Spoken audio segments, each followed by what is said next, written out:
ஆகம விதிகளே ரூல்ஸே இல்லாத ஒரு கடவுள் யாருன்னு கேட்டீங்கன்னா அவர் தான் முருகர். ரூலே கிடையாது. எங்க வேணாலும் பார்க்கலாம். நீங்க சம்பத்துன்னு கூப்பிடலாம், வாடான்னு கூப்பிடலாம், மச்சானும் கூப்பிடலாம். அப்படி ஒரு ரூல் வச்சுக்கிறாரு முருகன். முருகனுக்கு மட்டும்தான் அது. எல்லாருக்குமே ரூல் இருக்கு. சிவனுக்கெல்லாம் ரூல் இருக்கு. பஞ்சாட்சத்துக்கு ரூல் இருக்கு. நமசிவாயக்கு ரூல் இருக்கு. முருகன் ரூல் கிடையாது. மணி என்றால் என்ன? நேரம். மந்திரம் என்றால் என்ன? அது முருகர் நாம. அது மூலிகைக்கும் ஒரு ஒரு மந்திரம் உண்டு. ஔஷத்னா மருந்து.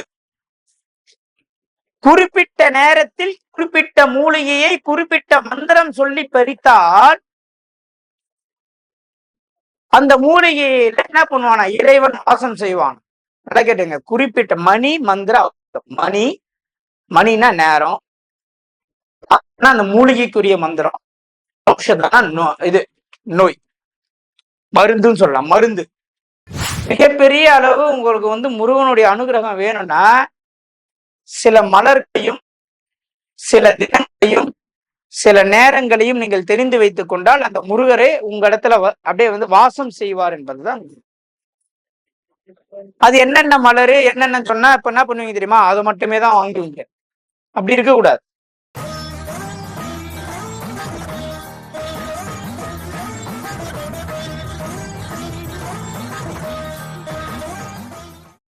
சிவனை எப்படி வழிபட வேண்டும் அப்படின்னு சில ஆகம விதிகள் இருக்கு. ஆகம விதினா ரூல்ஸ். ரூல்ஸ்னா நீங்க நீங்க முதல்ல ஆபீஸுக்கு போன் பண்ணோம், அப்புறம் அக்கௌண்ட் நம்பர் அனுப்புவாங்க, நீங்க போடணும், சொல்லுவாங்க. அவங்க சொன்ன டேட்டுக்கு சொன்ன லொகேஷனுக்கு நீங்க வரணும், கொண்டு வரணும் சொல்றோம்ல. இதுதான் ஆகம விதி. இது பேர் தான் என்னது? ரூல். சம்பத் பார்க்கணும்னா எப்படி பார்க்கணும்னு ஒரு முறை இருக்குல்ல. அதே மாதிரி வழிபட வேண்டும் என்றால் இப்படிதான் வழிபட வேண்டும். ஒரு ரூல் இருக்குது. இத்தனை மணிக்கு எழுந்துக்கணும், இந்த பூஜை பண்ணணும், இப்படி முத்திரை பிடிக்கணும், இப்படி தீபாராதனை காட்டணும், முறை இருக்கு. அது யாருக்கு இருக்குன்னா சிவபெருமானுக்கு. சிவபெருமானே சொல்லியிருக்கார்.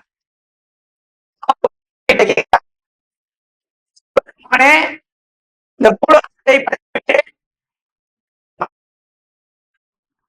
இப்பொழுது என்னை படைத்த நீ எப்படி வணங்கு அப்படின்னு சொல்லும் போது பிரம்மா நான் எழுதிக்கடா அப்படின்னு சொல்லி பிரம்மா சொல்லி சிவன் கிட்ட கேட்டு சிவன் சொல்றார் பிரம்மா கிட்ட, பிரம்மா இப்படி வணங்க வேண்டும் என்று நான் சொல்கிறேன், அதை நீ எழுதுன்னு சொல்லி எழுத வச்சார். அதுதான் சிவாகம விதிகள். ஆனா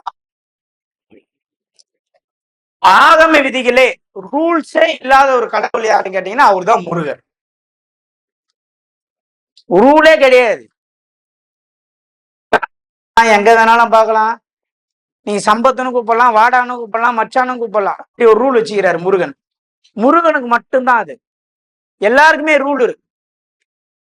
சிவனுக்கெல்லாம் ரூல் இருக்கு. பஞ்சாட்சத்துக்கு ரூல் இருக்கு. நமசிவாயக்கு ரூல் இருக்கு. முருகன் ரூல் கிடையாது. நீ இப்படிதான் வணங்க வேண்டும், இப்படிதான் பூஜை செய்ய வேண்டும் என்ற ஒரு முறை முருகனுக்கு. வந்துக்கிறவங்க கூட யாருன்னா ஒருத்தவங்க சட்டையை கட்டி அபிஷேகம் பண்ணலாம். முருகன் அதை ஏற்றுக்கொள்வார். முருகன் சொல்றார், நான் சொல்றேன். முருகனுக்கு ஆகம விதிகள் என்று ஒன்று கிடையாது. அப்படி ஒன்று இருக்கிறது என்று யாராவது உங்களில் ஒருவர் கூறினாலோ இல்ல உங்களுக்கு ஒருவர் கூறினாலோ அவர் விஷயம் தெரியாதவர். அவ்வளவுதான். வைணவன் ஒண்ணு இருக்கு, சமயன் ஒண்ணு இருக்கு, சாக்தம் ஒண்ணு இருக்கு, கௌமாரன் ஒண்ணு இருக்கு. கௌமாரன் தான் முருகனுக்கு உண்டான ஆறு பிரிவுகள்ல கௌமார பிரிவு தான் முருகனை வழிபடக்கூடிய பிரிவு. இதுல முருகனுக்கு ரூல் கிடையாது. முருகனுக்கு என்ன உண்டுனா மணி மந்திர ஔஷதம்.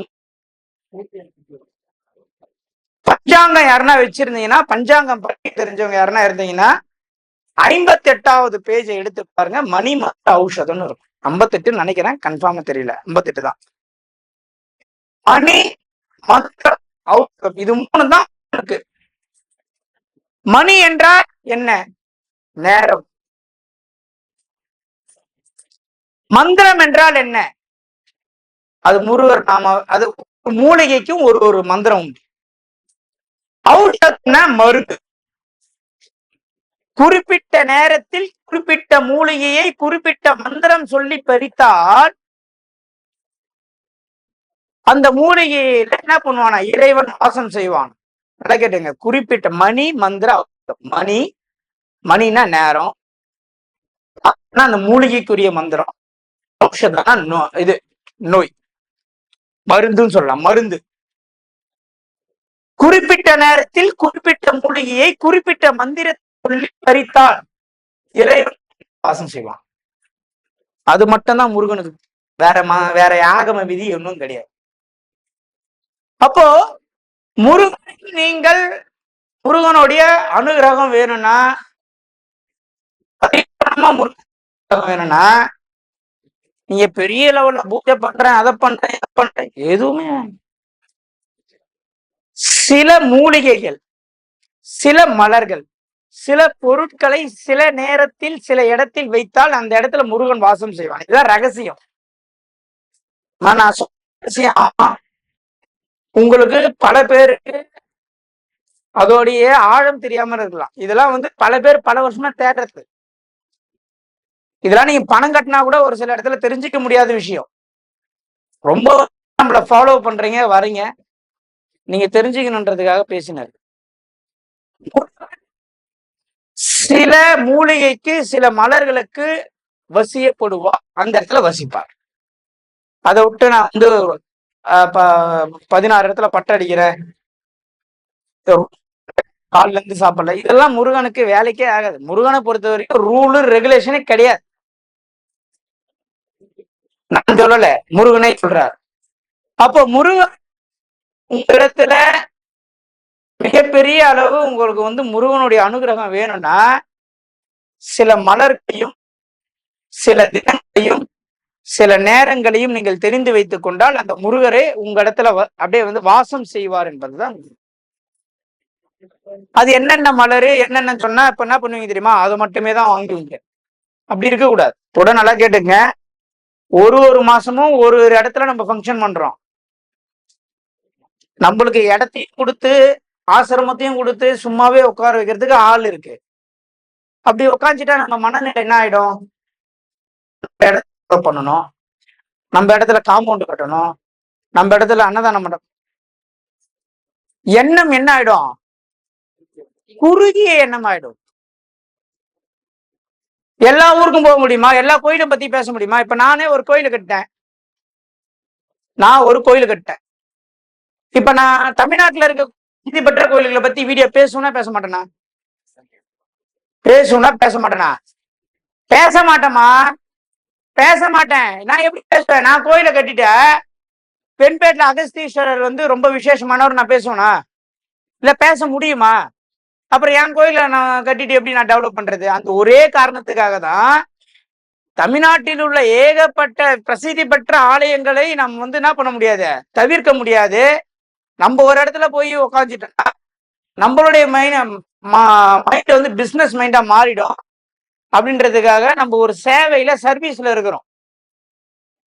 அதை நீங்க பயன்படுத்திக்கணும். இந்த வருஷம் திருவிழாவுக்கு உண்மையிலே ஒரு மிகப்பெரிய நன்றி. வந்தவங்க எல்லாருக்குமே நல்லா ஒத்துழைச்சிங்க. அதிசயம் அதிசயம். ஆனா உண்மை, கியூல நின்று எலுமிச்சை பழம் வாங்கியிருக்கிறீங்க. தனி மனித ஒழுக்கம் தான் ஆன்மீகம், வேற எதுவுமே ஆன்மீகம் இல்லை. ஆன்மீகம் என்பது வேறு. உண்மையிலே ஆன்மீகம் என்பது ஒழுக்கம் தான், வேற எதுவுமே கிடையாது. வேற என்ன ஆன்மீகம் நீங்க நினைக்கிறீங்க? எப்படி பணத்தை ஈர்க்கணும்னா நம்ம என்ன செய்யணும்? புறம் பேசக்கூடாது. புறம் பேசுபவர்கள் யாரா இருந்தாலும் பணத்தை ஈர்க்க முடியும். நாடகம் பண்றவங்க யாரா இருந்தாலும் பணத்தை ஈர்க்கவே முடியாது.